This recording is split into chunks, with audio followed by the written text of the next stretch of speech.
Bonjour Monsieur le maire. Bonjour. Merci de nous recevoir dans votre cabinet pour ce début d'année 2023. Tout d'abord, première question, quel bilan tirez-vous de l'année 2022 ?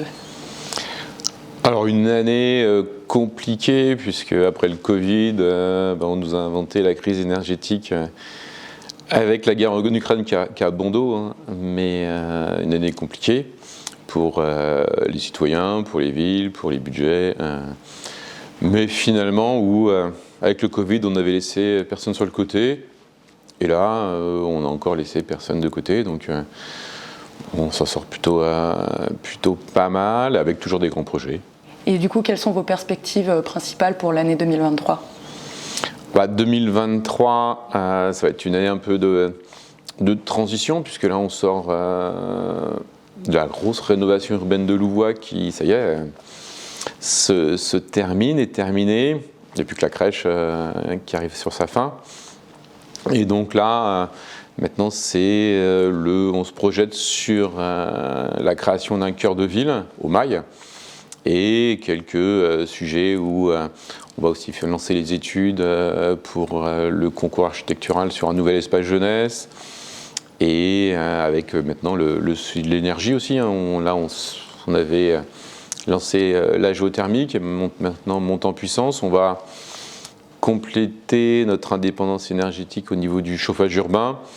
Et puis là, je commence à travailler sur voir comment on peut produire notre propre électricité, à la fois pour les Villisiens, pour les équipements publics.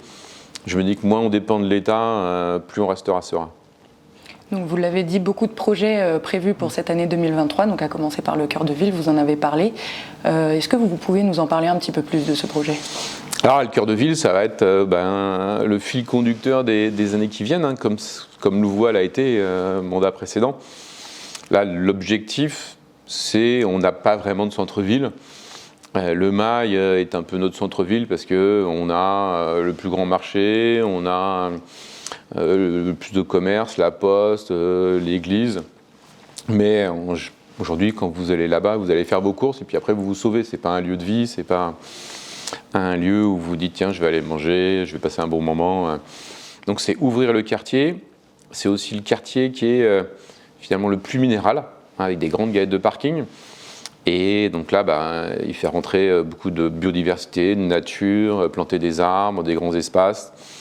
Et puis, finalement, l'ouvrir sur l'extérieur. Le permis de déconstruire a été signé. Donc l'année prochaine, on va déconstruire la barre qui longe le marché. On a aussi, on est en cours de déménagement, des gens qui sont en rez-de-chaussée, premier étage des tours de la Poste, de la tour qui est le long de la contre-allée qui donne sur le centre commercial, pour pouvoir créer des nouveaux commerces attractifs, avec la lumière du jour, intégrer aussi une grande médiathèque qui donnera de la vie, et puis ensuite un marché couvert. Le concours a été fait, les commercialisations devraient démarrer en octobre 2023, et la construction dans la foulée. Et puis, à la fin de l'année 2022, en fait, le conseil municipal a voté le lancement de tout ce qui est marché pour lancer les études sur les parties paysagères, tout ce qui est l'espace public, et lancer un concours pour les commerces et la halle de marché et la médiathèque. Donc ça, c'est ce qui va être fait sur 2023 pour ensuite pouvoir lancer la construction des nouveaux commerces. Et le but, c'est que dans 5 ans, on ait déjà un cœur de ville qui prend forme. Puis après, pareil, on plantera encore des grands arbres, il y aura le fil conducteur avec ce que j'appelle une rivière, mais qui permettra aussi de faire un seul quartier qui aille depuis les bâtiments 3F vers Fronval jusque Londe et le centre sportif. Donc là, voilà, une vraie vie, et où le Mail retrouve une nouvelle image. Et l'objectif, c'est que dans quelques années, on oublie le Mail tel qu'il est aujourd'hui, et que ce soit l'endroit le plus attractif de la ville, voire du territoire au sens large. Ok. Donc après le cœur de ville, il y a aussi le gros projet de l'entrée de ville côté Chaville-du-Reflet. Donc tous les aménagements qui sont prévus rue Marcel Samba, est-ce que vous pouvez nous en dire un petit peu Là, le but, c'est que ça se fasse en même temps.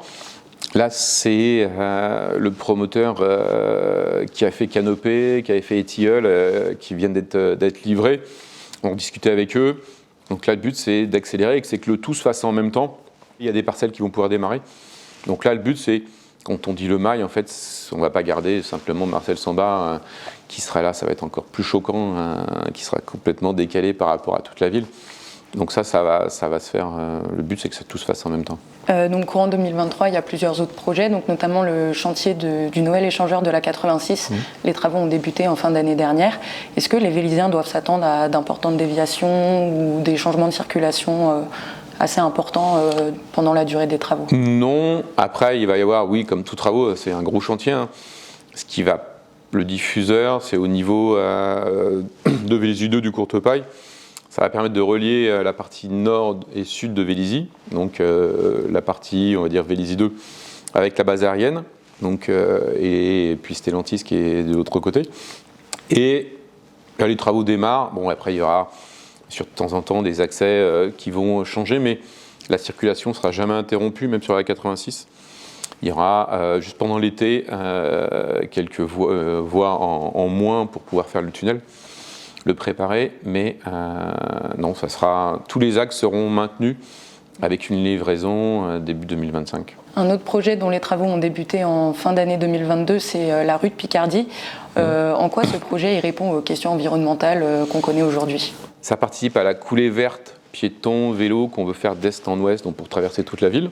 Ça permet aussi de revoir de la végétation, on va planter des arbres, on va sortir les places de parking qui ne seront plus entre les arbres, donc ça sera plus facile de se garer et on abîmera moins l'espace végétal. Et en plus, il n'y aura plus que des espaces pour les piétons, les vélos et les bus. Donc on va aussi apaiser la circulation et puis sécuriser, et ça sera aussi plus agréable avec des matériaux comme on a fait partout, hein. C'est du granit, c'est des enrobés mais qui permettent la gestion des eaux à la parcelle. Donc là, voilà, c'est une coulée verte qui va permettre d'améliorer le cadre de vie dans le quartier Mozart. Et après, il faut qu'on continue à réfléchir à comment faire la même chose sur la rue de Bretagne. On nous demande déjà, parce que c'est vrai que la situation était un peu équivalente à l'avenue de Savoie, donc ça on va le faire petit à petit. L'avenue de Picardie, c'est plus d'1 an de travaux et c'est 5 millions. Un autre projet qui fait rêver beaucoup de monde, c'est le pôle loisirs rue Paul Dautier, donc avec une vague artificielle, un simulateur de chute libre, un bowling notamment. Où en est ce projet exactement? Alors il a pris un peu de temps parce qu'il y avait une grosse négociation avec la copropriété et puis le terrain qui devait être vendu. Donc là, il y a eu un accord fin d'année. Donc là, normalement, alors le permis, on l'a déjà validé dans son ensemble. Donc il va être déposé, je pense, avant l'été. Après, il y a 2 ans de travaux. Et pareil, avec une architecture qui est plutôt moderne, enfin agréable. Et là, du coup, et avec des équipements qui n'existent pas dans la région, hein. Vous avez la vague de surf, le bowling, le kart électrique, du e-sport, j'en oublie, mais voilà, un grand pôle, et avec pareil de la restauration, donc un grand pôle de loisirs. On pourra aussi faire des concerts. Donc là, à la fois une vie pour les Vélisiens, pour tous les étudiants, ça va se trouver autour de ce qui va devenir maintenant une cité étudiante. Et puis bien sûr pour les salariés, les entreprises qui pourront aussi profiter de ce pôle de loisirs. Et c'est vrai qu'avec des accords, comme le volant chute libre, alors ça existe depuis longtemps, mais du coup là ça va être avec des techniques d'aujourd'hui et un pôle de loisirs multisport qui accompagnera l'extension de Vélizy 2 qui va se faire en même temps, où là cette fois on aura toute la toiture qui sera valorisée avec du padel. Très bien. Donc encore un autre projet, et pas des moindres, le téléphérique qui est attendu entre Vélizy-Villacoublay et Pont-de-Sèvres. Quel devrait être le tracé sur la ville de Vélizy? J'espère pouvoir l'annoncer dans les semaines qui viennent, j'ai une réunion avec la région pour faire un peu le point. Là, on a perdu 4-5 ans, puisqu'il y a eu un blocage du maire de Sèvres. En perdant ce temps-là, les techniques évoluent rapidement. Donc du coup, on survole moins d'habitations, on va plus vite. Et il avait été étudié par IDFM, il y avait une douzaine de téléphériques qui avaient été étudiés, c'était le seul qui avait été retenu dans sa faisabilité et sa pertinence. Donc il partirait du pont de Sèvres côté Boulogne, où vous avez la future ligne 15, la ligne 9 qui va être faite, et puis la gare routière. Et il arrivera à Vélizy 2, station voire terminus à Nouvelle Nord, qui est juste avant Eiffage. Donc là, et ça nous permettrait d'avoir une cabine en gros toutes les 50 secondes et en 14 minutes. Il n'y aura plus qu'à améliorer l'accès de Vélizy depuis le sud francilien, mais là on aurait fait un grand pas. Et du coup, faut-il s'attendre à d'importants changements au niveau du paysage avec ce téléphérique ? Ah non, là en fait, c'est quelques pylônes, il faut regarder ce qui a été fait à Toulouse, c'est totalement intégré. Alors, on n'a pas fait encore avec un drone, mais l'expérience voyageur, puisque vous passerez au-dessus de la forêt, vous allez voir tout Paris, ça peut être aussi une belle expérience voyageur en plus d'un transport en commun. Donc côté social, l'année 2023 marquera aussi l'ouverture d'un EHPAD à Vélizy. En quoi cet établissement répond aux besoins du territoire ? Alors l'ouverture, non. Là, on est en déconstruction de la parcelle, donc ça sera le début de la construction. Et il va être livré dans 2 ans. Donc là, c'est de la même manière. On a les mêmes exigences au niveau de la qualité, que ce soit un EHPAD, une résidence personne âgée, une résidence sociale ou une résidence en copropriété. Et dans le parcours du logement, on a des résidences étudiantes, des résidences pour les jeunes actifs, on a tout le parc Semiv qui permet aussi de pouvoir continuer, le parc social, le parc privé, et on avait une résidence personne âgée sociale.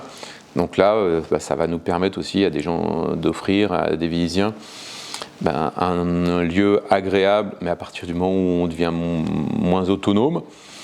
Et puis ensuite, on va regarder pour faire cette fois une résidence service plutôt senior, mais classique, avec des appartements, des services pour quelqu'un qui souhaiterait avoir des services autour de son logement, mais avec aussi un peu de sécurité, et donc là, totalement privé cette fois. Donc ça nous permet, on souhaite pouvoir permettre à chaque Vélizien d'avoir un parcours du logement en fonction de sa situation et de son âge. Pour terminer cet entretien, est-ce que vous auriez un petit message à faire passer aux Vélizyens en ce début d'année 2023 ?